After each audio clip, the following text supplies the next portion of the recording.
ጃአሁ ቀውሙሁ ዩህረዑነ ኢለይህ። በዚህ ጊዜ ሉጥ ዓለይሂ ሰላም እንግዶቹ ቤት ገቡ። ሰው መሆናቸውን የሚያውቀው እሱ በሰው ነውና የተገለጡት። ከዚያ በኋላ ሚስቱንና ልጆቹን አስገባና ወዲያው በሩን ዘግቶ ትእዛዝ ሰጣቸው። አደራ እንግዶችን በሰላም እስከሸኘ ድረስ ወደ ውጭ ሄዳችሁ ለማንም ሰው እንዳትናገሩብኝ አላቸው። ግብረ ሰዶማውያኖቹ ከመጡ አምጣ እነዚህን ሰዎች ብለው ስለሚደፍሩበት ማለት ነው። ከዚያ በኋላ ምን አደረጉ? እንዳትነግሩ ብሎ ይሄንን ቃል ሰጥቷቸው ሳሉ ልጆቹ ትእዛዝን ሰምተው ዝም አሉ። ሚስት ግን አላስቻላትም። እንዳልኳችሁ ቀደም ግብረ ሰዶም አትሰራም ሚስቱ፣ ተመሳሳይ ጾታ አታደርግም። ግን ያንን ሐሳብ ትደግፋቸው ነበረ። የሚመጣ ጊዜ ሰው ቤታቸው እንዳው በልተሃል ወይ ምን ላቅርብልህ እንዳው ትንሽ ቀመስ ታደርጋለህ አይባልም። ታዲያስ ቀጥታ አቅርብለት። ከበላ ይብላ፣ ካልበላ እንዳው ለምን አትበላም ብለህ ከዚያ በኋላ ትጠይቀዋለህ። እንዳው ኢብራሂም ምን አደረገ?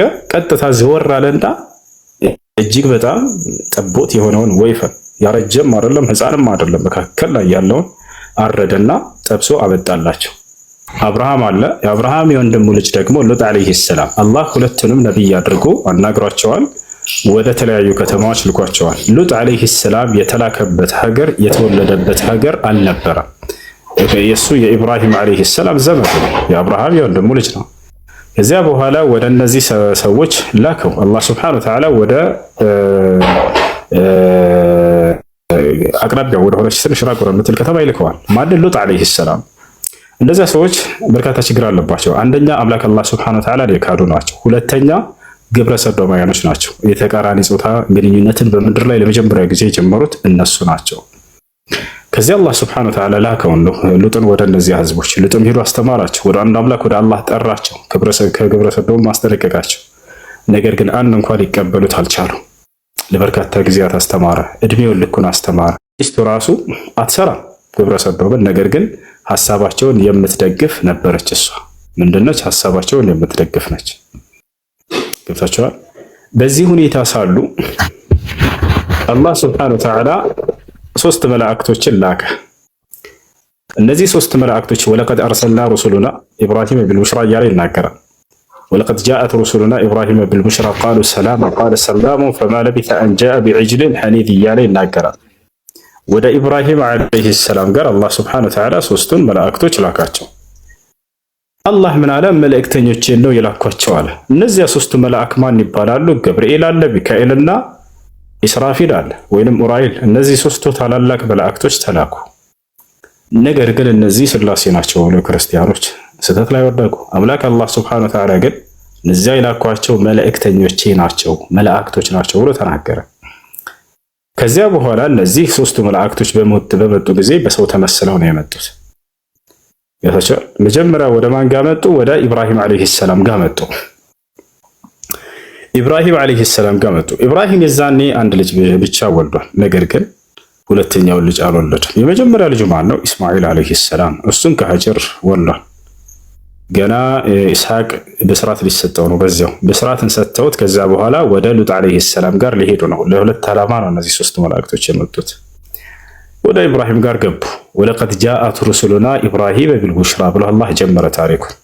በእርግጥም ወደ ኢብራሂም ጋር እነዚያ መልእክተኞቼ በስርዓትን ይዘውለት ሄዱ አለ። ከማን ነው በስርዓቱ? ከአላህ ዘንድ። ቃሉ ሰላማ፣ ሰላም በአንተ ላይ ይስፈን አሉት። ቃለ ሰላም፣ ሰላም በእናንተም ላይ ይስፈን አላቸው። ያቸው መላእክቶች ሰላሙ አለይኩም ነበር ሰላምታቸው። ወደ ነቢያት ጋር ሲመጡ ጊዜ እነርሱም ወአለይኩም ሰላም ብለው ይመልሱላቸው ነበር። አላህ ታዲያ ወዲያው ምን አለ? ፈማ ለቢተ አን ጃአ ቢዕጅሊን ሐኒዝ፣ የተጠበሰ የወይፈን ስጋን ይዞ ከመምጣትም ምንም አልቆየም አለ። ኢብራሂምን ተመልከቱ እንግዳ እንዴት እንደሚቀበል። መላእክቶች መሆናቸውን አላወቀም። ቻስ በሰው ተገልጠው መጥተዋል። መላእክቶች ወደ ሰው የመቀየር አቅም አላህ ሰጥቷቸዋል።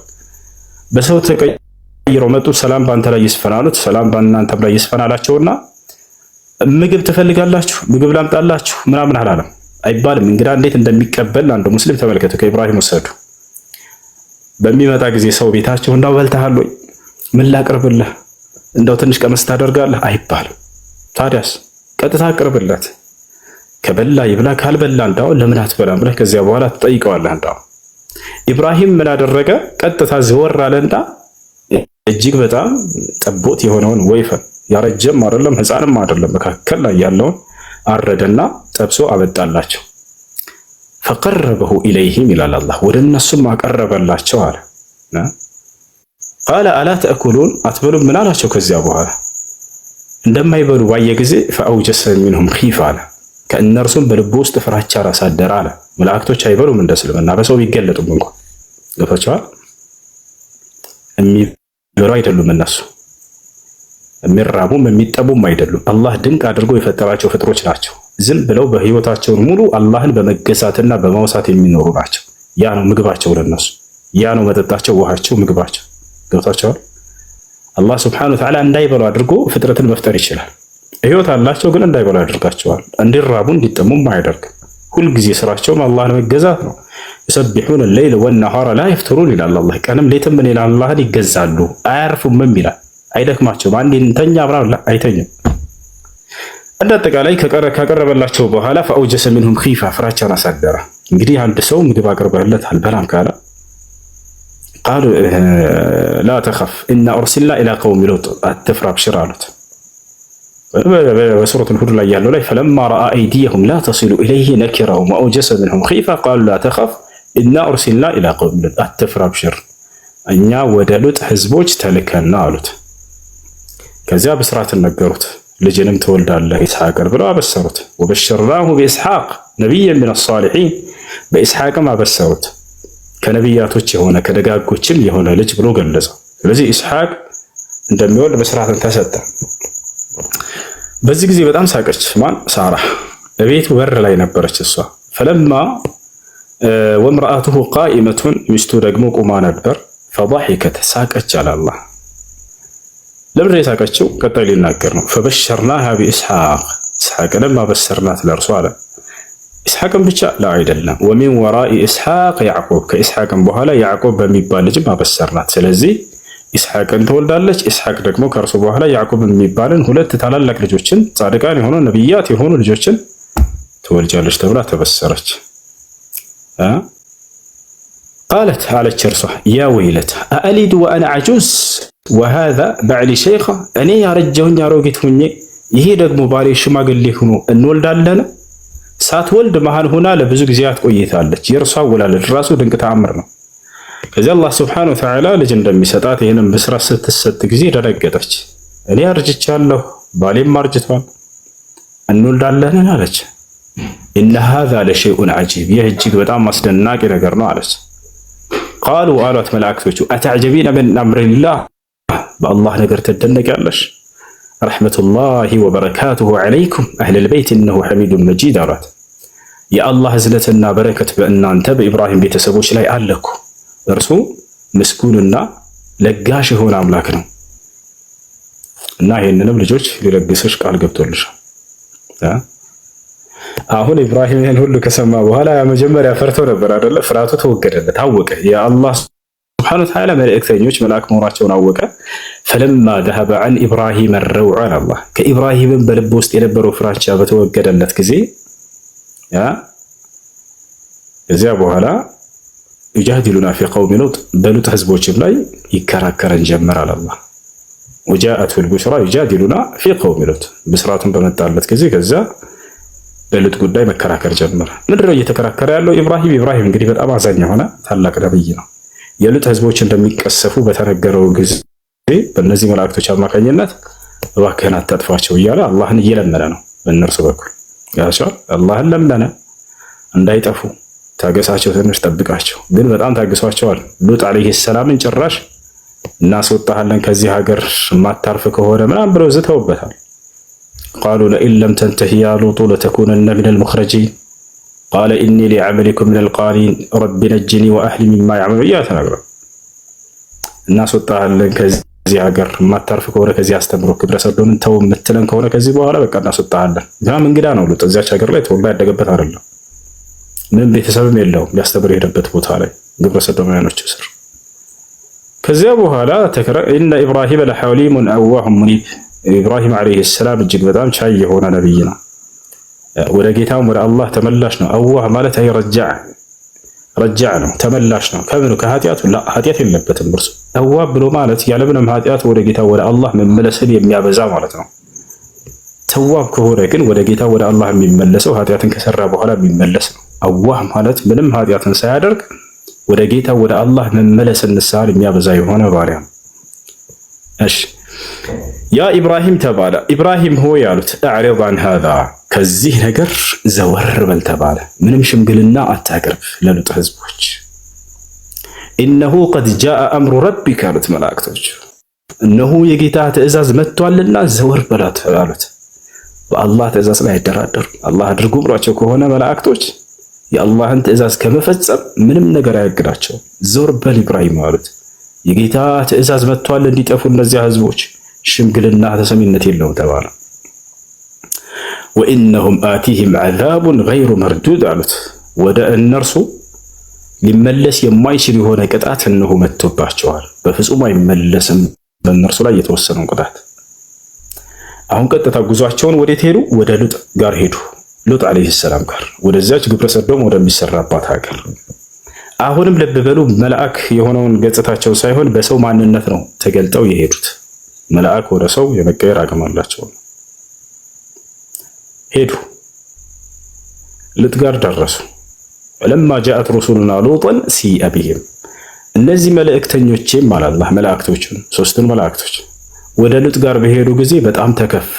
ሉጥ አዘነ። ለብሬ ያዘነው እንግዳ ጠልቶ ምናምን አይደለም። ነገር ግን መላእክቶች ሲገለጡ እጅግ በጣም ውብ ሆነው ቆንጆ ሆነው ነው የሚገለጡት። እንዲህ የሚያስጠላ ሰው ምናምን እንኳን አይደለም። በነብዩ ሰለላሁ ዐለይሂ ወሰለም ዘመን ሲገለጡ ሰሃቦች ሲገልጿቸው በጣም ቆንጆዎች ነበሩ፣ ጅብሪልና ሚካኤል። ስለዚህ በዚያ ማንነታቸው ሲመጡ ጊዜ ሉጥ ዓለይሂ ሰላም ወደ ቤቱ እንግዶቹ ሆነው ቤት ውስጥ በሚገቡ ጊዜ ምን ሆነ? ሉጥ ዓለይሂ ሰላም ያዘነው እና የተከፋው ለምንድን ነው? እነዚህን እንግዶችን ግብረ ሰዶማውያኖቹ ሰዎች ካዩአቸው አዛ ያደርጉብኛል ብሎ ገብቷቸዋል። ለእነርሱ አዝኖላቸው ነው። ሲአ ቢሂም ወዳቀ ቢሂም ዘርዐን በእነርሱ ምክንያት ልቡ ተጣበባል። አላህ የልባችንን ሁሉ ትርታ የሚያውቅ አምላክ ነው። አላህ ልቡ ተጣበበ፣ በቃ ጨነቀው አለ። ወቃለ ሃዛ የውሙን ዐሲብ ይህ ቀን የዛሬው ቀን በጣም ከባድ ነው ለእኔ ብሎ ተናገረ። ጃአሁ ቀውሙሁ ዩህረዑነ ኢለይህ በዚህ ጊዜ ሉጥ ዓለይሂ ሰላም እንግዶቹ ቤት ገቡ። ሰው መሆናቸውን የሚያውቀው እሱ በሰው ነውና የተገለጡት። ከዚያ በኋላ ሚስቱንና ልጆቹን አስገባና ወዲያው በሩን ዘግቶ ትእዛዝ ሰጣቸው። አደራ እንግዶችን በሰላም እስከሸኘ ድረስ ወደ ውጭ ሄዳችሁ ለማንም ሰው እንዳትናገሩብኝ አላቸው። ግብረ ሰዶማውያኖቹ ከመጡ አምጣ እነዚህን ሰዎች ብለው ስለሚደፍሩበት ማለት ነው። ከዚያ በኋላ ምን አደረጉ? እንዳትነግሩ ብሎ ይሄንን ቃል ሰጥቷቸው ሳሉ ልጆቹ ትእዛዝን ሰምተው ዝም አሉ። ሚስት ግን አላስቻላትም። እንዳልኳችሁ ቀደም ግብረ ሰዶም አትሰራም ሚስቱ፣ ተመሳሳይ ጾታ አታደርግም። ግን ያንን ሐሳብ ተደግፋቸው ነበረ። ከዚያ በኋላ ሉጥ ዓለይሂ ሰላም ከእነርሱ ጋር እዚያው እያወራ ያለ ሚስት ተደብቃ ወጣችና ምልክት ሰጠች ለግብረ ሰዶማውያኖች ሰዎች። እነሆ እኛ ቤት በሉጥ ጋር አዲስ እንግዶች መጥተዋል፣ በጣም ቆንጆ ሰዎች፣ ኑና የምትፈልጉትን አድርጉ ትላቸዋለች። ቀጥታ ትላለች። እንዳለ የከተማው ህዝብ ጥርግ ብሎ መጣ። ወጃአሁ ቀውሙሁ አላህ ህዝቡ ሁሉ መጡበት ወደ እርሱ። ዩህረዑነ ኢለይህ ወደ እርሱ እየሮጡ በፍጥነት ወሚን ቀብሉ ካኑ ያዕመሉነ ሰይአት ከዚያ በፊት ያንን ግብረ ሰዶም የተባለን አስጸያፊ ስራ የሚሰሩ ነበር አላህ። ከዚያ ሉጥ ዓለይሂ ሰላም ጋር ቤቱ ጋር መጡ። ሉጥ ዓለይሂ ሰላም በሩን ዘጋ። ክፈትና አምጣ ይሉታል። አልከፍትም ይላል። ይገፋሉ፣ እርሱም ይገፋል። በሩ አምጣ ክፈትና አልሰጥም። እሱ ደግሞ እነ ጅብሪል እነ ሚካኤል እነ ኢስራፊል ወደ ሙራይል ምንም አይነት እንዳታደርጉ ብሏቸው አላህ ሱብሓነሁ ወተዓላ ምንም ነገር እንዳታደርጉ ብሏቸው የእርሱን ትእዛዝ እየጠበቁ ቁጭ ብለዋል ቤት ውስጥ። ጅብሪል ማለት ይህን ዓለም በሰከንድ ማጥፋት አቅም ያለው መልአክ ነው። የጀማዓ ይህን ዓለም ይሄ ዓለም አይበቃውም ራሱ እዚህ ይመጣ። ለነብዩ ሰለላሁ ዐለይሂ ወሰለም ሲገለጥላቸው ጊዜ በሒራ ዋሻ ላይ በማንነቱ ሲገለጥ ምድር ላይ አልመጣም። እቺ ምድር አትበቃውምና ወደ ሰማይ ነው ከፍ ብሎ የተገለጠላቸው። አላህ በቁርአን ላይ ሲናገር ወለቀድ ረአሁ ቢልኡፉቂል ሙቢን ይላል። በላይኛውም በሰማይ አድማስ ታይቶታል እያለ ይናገርላቸዋል። ምድር ላይ ቢመጣ ቦታ አትበቃውምናች። በጣም ግዙፍ የሆነ ፍጡር ነው። አንዱ ክንፉ ብቻ ዓለምን ከአጽናፍ እስከ አጽናፍ የመዝጋት አቅም አለው። እጅግ በጣም ግዙፍ የሆነ ፍጡር ነው። በሰው ማንነት ተገልጦ እንደኔ እንዳንተ ቤት ውስጥ ቁጭ ብሏል። ክፈት አትክፈት በዚህ ላይ ናቸው። ሉጥ አልከፍትም ይላል፣ እነሱ ክፈት ይላሉ። በሩን ይገፋሉ፣ ይገፋል። እርሱም አላስከፍትም እያለ አልሰጥም ብሎ ቃለ ልጥም እንዲህ አላቸው፣ ያ ቀውሚ ሃኡላኢ በናቲ፣ እባካችሁ ህዝቦች ለእናንተ የተጠሩላችሁ ሃኡላኢ በናሁና አጥሃሩ ለኩም፣ ለእናንተ የተጠሩላችሁ ወይንም ደግሞ ለእናንተ የተፈጠሩላችሁ እነዚህ ሴቶች ናቸውና ሴቶችን አግቡ። ያውና ሴት ልጆችም አሉኝ እነርሱን ማግባትም ትችላላችሁ ሴቶችን፣ ወንድ ለወንድ ግን በፍጹም ይሄ ተገቢ አይደለም እያለ ተከራከራቸው። ፈተቁላህ አላቸው፣ እባካችሁን አላህን ፍሩ። ወላ ትኽዙኒ ፊ ضይፊ፣ በእንግዶቼ ላይ አታዋርዱኝ አላቸው፣ ለመናቸው። አለይሰ ሚንኩም ረጁሉን ረሺድ፣ እንደው ከእናንተ አንድ እንኳን ቅኑ አሳቢ ሰው ይጥፋ። ቃሉ ያሉት ሉጥ ሆይ ያሉት መልሳቸው እንዲሰጡ ነው። ለቀድ ዓሊምተ ማ ለና ፊ በናቲከ ምን ሐቅ፣ እኛ ከሴት ልጆች ምንም ጉዳይ እንደሌለን ታውቃለህ። ወኢነከ ለተዕለሙ ማ ኑሪድ፣ እኛ የምንፈልገውን ታውቃለህ። ወንድ ልጅ ነው የምንፈልገው፣ አሳልፈህ እነሱን ስጠን፣ ሴት አንፈልግም አሉ። ወንዶች እኮ ናቸው። እኛ ከሴት ልጆች ምንም ጉዳይ እንደሌለን ታውቃለህ። አስተግፊሩላህ፣ ከባድ ህዝብ ነበር። ወኢነከ ለተዕለሙ ማ ኑሪድ፣ እኛ የምንፈልገውን ታውቃለህ። ወንድ ልጅ ነው የምንፈልገው፣ አምጣ ወንዶችን አሳልፈህ ስጠን አሉት። አሳልፈህ ወንዶችን ስጠን አሉት። ከዚያ በኋላ አሁን በቃ አላህ ሱብሓነሁ ወተዓላ ትዕዛዙን ሊሰጥ ነው። ቃለ ለው አነ ሊ ቢኩም ቁዋ አለ ሉጥ ዓለይሂ ሰላም፣ ምነው ዛሬ በእናንተ ላይ ጉልበት በኖረኝ አለ እና በታገልኳችሁ፣ አው አዊ ኢላ ሩክኒን ሸዲድ፣ ወይንም ብርቱ ወደሆነ መጠጊያዬ በተጠጋሁኝ አለ። የዛኔ አላህ ሱብሓነሁ ወተዓላ ይህን ስሞታውን ሰማው። ብርቱ የሆነ መጠጊያ አምላክ አላህ ሱብሓነሁ ወተዓላ አሁን መልስ ሊሰጠው ነው። ጅብሪልን አዘዘው። ጅብሪል ዓለይሂ ሰላም ሉጥን ሳብ አደረገና አስቀመጠው። ቃሉ ያ ሉጥ አለው፣ ሉጥ ሆይ አለው፣ ኢና ረሱሉ ረቢክ፣ እኛ የጌታ የአላህ መልእክተኞች ነን አሉት። ለን የሲሉ ኢለይክ፣ ወደ አንተ አይደርሱብህም ህዝቦች፣ አብሽር አሉት፣ ተረጋጋ አሉት። አሁን ትዕዛዝ ሊሰጡት ነው። ፈአስሪ ቢአህሊከ ቢቅጥዕ ሚነ ሌይል፣ ከሌሊቱ የሆነ ቁራጭ ላይ ወይም በሌሊቱ የሆነ ክፍለ ጊዜ ላይ እነሱን ቤተሰቦችህን ይዘህ ውጣ ከዚች ከተማ አሉት። ወላ የልተፊት ሚንኩም አሐዱን ኢላ እምረአተክ፣ ከኋላ አንተ እየወጣህ እያለህ ከኋላ ህዝቦችህን ስለምንቀስፍኛ ከቤተሰቦችህም ሆነ ከአንተ አንድም ሰው ወደኋላ እንዳይዞር፣ ወደኋላ የዞረውን አካል ከአንተም ከቤተሰቦችህም ቅጣቱ ስለሚስበው አንተና ልጆችህ አትዞርም አሉት። ኢላ እምረአተክ፣ ሚስትህ ስትቀር እርሷ ግን አትዞርም፣ መዞሯ የማይቀር ነው አሉት። የአላህን ቀደር አሳውቋቸዋል። አላህ ለምን ነው የምትዞረው? አላህ ሱብሓነሁ ወተዓላ ዝም ብሎ ወስኖበት ላ አይደለም። በጥፋቷ ብንነበር ግብረ ሰዶም ትደገፍ ነበር። ስለዚህ ቅጣቱ እርሷንም ሊያገኛት ይገባል። ለምን የነብይ ሚስት አትሆንም? ለምን የነብይ አባት ልጅ? አላህ ሱብሓነሁ ወተዓላ ፍትሃዊ የሆነ አምላክ ነው። እነሆ ሙሲቡሃ ማ አሳበሁም፣ እነርሱን የሚደርስባቸው የሚነካቸው ቅጣት እርሷንም ይነካታል አሉት። ከዚያ በኋላ ሉጥ ዓለይሂ ሰላም ይሄ ነገር ይፍጠን አለ። በጣም በእነዚህ ሰዎች ተማሯል። የመጨረሻ ጅብሪል ብላለው ኢነ መውዒደሁም ሱብህ፣ ሉጥ ሆይ የእነርሱ ቀጠሯቸው ንጋቱ ላይ ነው። አላህ ይሄን ነው ቃል የሰጠን። በቃ ይሄን ጊዜ ሰጥቶናል። አለይሰ ሱብሑ ቢቀሪብ፣ ለመሆኑ ንጋቱ ቅርብ አይደለን? አብሽር ታገስ አሉት። ልክ ንጋቱ ላይ ሱብሒ ላይ አላህ ሱብሓነሁ ወተዓላ ጅብሪልን አዘዘው። በዚያ ሰዓት ቀስፋቸዋል። ጅብሪል ዓለይሂ ሰላም 600 ክንፎች አሉት። አንዱ ክንፉ ብቻ ሰማይን ከአጽናፍ እስከ አጽናፍ ይሞላል። ጅብሪል ዓለይሂ ሰላም በዚህ ጊዜ ምን አደረገ? 600 ክንፉን አልዘረጋም፣ አንድ ክንፉን ብቻ ዘረጋ። የሉጥ ከተማዎች ወደ 8 ከተማዎች ይሆናሉ። ታላላቅ ከተማዎች ናቸው። እነዚያን ምን አደረገ? አንዱ ክንፉን ዘርግቶ ከተማይቷን ልክ እንደ ቂጣ ከታች ሰቀሰቃት። ከዚያ በኋላ ወደ ሰማይ አነሳት። ሰማይ ያደረሳትና እንደ ቂጣ ግልብጥ አደረጋት። አላህ ይህን ሲናገር ለማ ጃአ አምሩና ጀዐልና ዓሊየሃ ሳፊለሃ ይላል። እንዳውም ይህን ሳልናገር በፊት ቅድም በሩ ተዘግቶ እየገፉ ነበር አይደለ? ምን ሆነ? ዝም ብለው ሄዱ? አልሄዱ።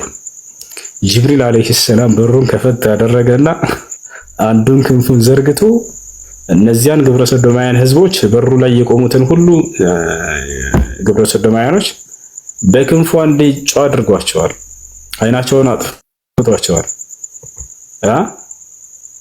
ፈጠመስና አዕዩነሁም ይላል አላህ። አይናቸውንም አጠፋናቸው ይላል በጅብሪል በኩል። ቀጥታ ክንፉን ዘረጋና አንዴ መታቸው። ሲመታቸው ጊዜ የሆነ ጊዜ አይመስሏቸዋል። ጊዜ አይመስሏቸዋል። አይናቸው የሚመለስ የሆነ ነገር የተረጨ ምናምን የመሰላቸው ጠብቀን እንመጣልሃለን ምናምን እየዛቱ ሄዱ። ፈዙቁ ዐዛቢ አላቸው አላህ። ይሄ ቅጣቴ ቅምሻ ነው፣ ገና ቅመሱ ተባሉ። ከዚያ በኋላ ልክ ንጋቱ ላይ ጅብሪል አለይሂ ሰላም ያን አደረገ። ወደ ሰማይ አንስቶ ከተማይቷን ከገለበጣት በኋላ አልበቃም። ከሰማይ የእሳትን ድንጋይ ያዘነበባቸው አላህ ሱብሓነሁ ወተዓላ። የተጠበሰ የእሳትን ድንጋይ እንደ ዝናብ ማለት ነው አርከፈከፈባቸው። ይህ ሲናገር አላህ ለማ ጃአ አምሩና ጀዐልና ዐሊየሃ ሳፊለሃ ይጥፉ የሚለው ትዕዛዜን በመጣ ጊዜ ላዩን ታች አደረግኳት ይላል አላህ። ከላይ የነበረውን ምድር እንዲገልብጦ ከታች አደረገው። ወአምጠርና ዐለይሃ ሒጃረተን ሚን ሲጂልን መንዱድ አለ አላህ ሱብሓነሁ ወተዓላ። በእነርሱም ላይ የተጠበሰን የእሳት ድንጋይ አዘነብኩባቸው አለ አላህ። አዘነብኩባቸው ነው ልክ እንደ ዝናብ። ሙሰወመተን ዒንደ ረቢክ ይላል። ከጌታህም ዘንድ የተሰየመች ስትሆን ያቺ የእሳት ድንጋይ እያንዳንዱ ድንጋይ ላይ አከለ ይሄን ይምታ አከለ ይሄን ይምታ የሚል እያንዳንዱ ድንጋይ ላይ ተሰይሟል። በተሰየመበት ልክ ተመቱ እንዳለ ቅጥቅጥ ያደረጋቸው። ወማ ሂየ ሚነ ዛሊሚነ ቢበዒድ አለ። ዛሬም ቢሆን በበዳዮች ላይ ይሄ ቅጣት ሩቅ አይደለም ቅርብ ነው አለ። እና ይህ ነው የእነርሱ ታሪክ።